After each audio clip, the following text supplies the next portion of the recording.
Oh,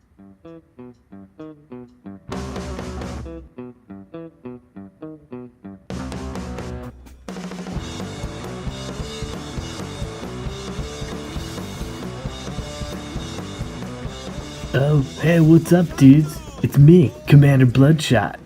Ready for another inking demo? Alright! Sorry about that, everybody.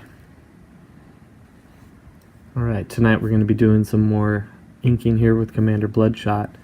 And we're going to continue with brush, but we're going to do something different. We're going to go with a real cheapo brush that I got at a Japanese dollar store called Daiso. It's a size 6. See if we can get that in there.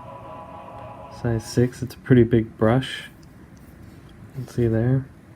Holds a lot of ink, actually has a good point, and it's a lot of fun to play with, and it costs $1 or $1.50, something like that. That clicking noise is my brush in the water jar. I'm going to dip it in some ink. This is the best part of the video here. I'm building tension. Suspense. Alright, so where to start? Since we're just fresh into this, why don't we go ahead and finish the contour a little bit. We'll see how wet the brush is. It looks pretty wet here. Alright, so this is his crisp leather jacket. So we're going to use angular motions here. Try not to make it too soft.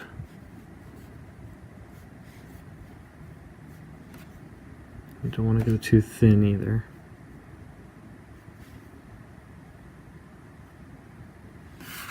And I think for the sake of the demo, I may ignore this giant snowflake right now.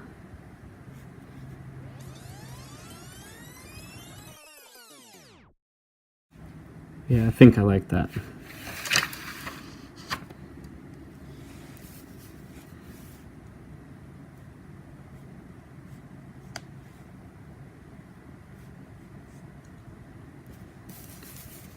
So for a cheap brush, it seems to be doing okay. Let's see, we got these big black chunks in the leather jacket. Looks like Trevor used the side of his pencil there, so we're gonna hold the brush at an angle so we kind of get a flat side there, and we'll go in and do nice big black chunks like this. Just like he did.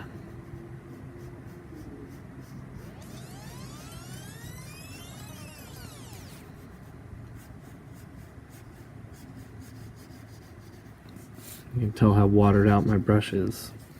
It's pretty light gray.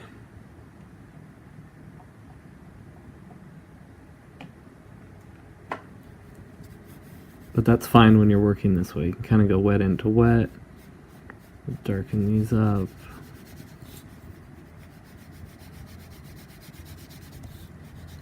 Bring it down in here where the collar folds in. Kind of change position with my hand. I twisted the brush around now so I can pull it sideways. So the brush is a little bit wonky here, but I still kind of like it. Works well over Trevor's lines. And then we'll come in here and do this rendering.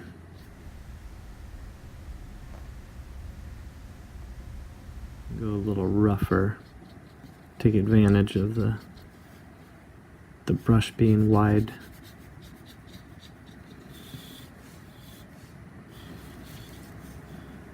We'll go wide on these here. Big wide, or thick. We'll go thick, sorry. Stay in shot, Ryan, come on.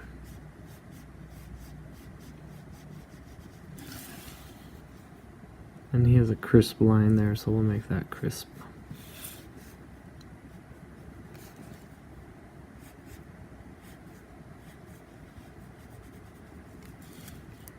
Alright, I think the face is a little more interesting. We're warmed up now. We can stop doing big black chunks of leather and we can get into this face. Now up here we see that we've got these side of the pencil lines by Trevor again. So we'll start thin with some of these up here.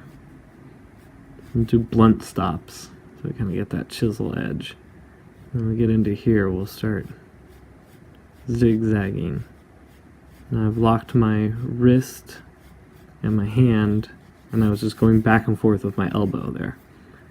And now that we're going to pull out to where the brow kind of opens up here in the side of the head, like the temple comes into the brow, we'll have thinner lines. So I change the position of the hand again, and ooh, it's pretty wet. The lines are coming out thick, but still. We'll just go light. We'll do thin lines out of there.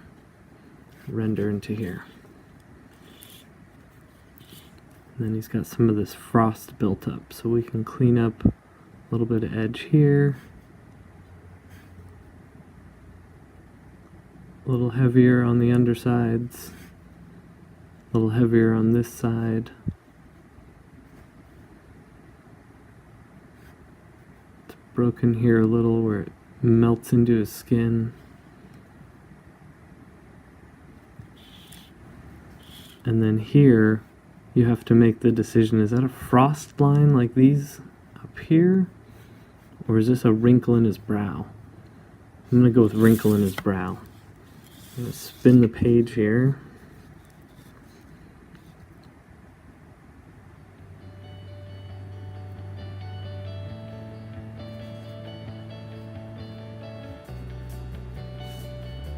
Yeah, I think we made a good call with the wrinkle in the brow. Same with this. Now some of these lines may disappear, but you want to identify things before you go in and do the rendering. More brow wrinkles. Go a little heavier on these.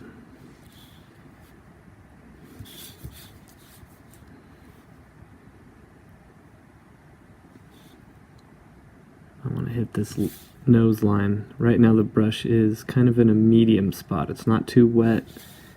It's not too heavy on ink. I can get a nice thin, clean line. So I want to take advantage of that moment. And we're going to wrap it up here for today. We'll have part 4 up in just a few days. Thanks for joining.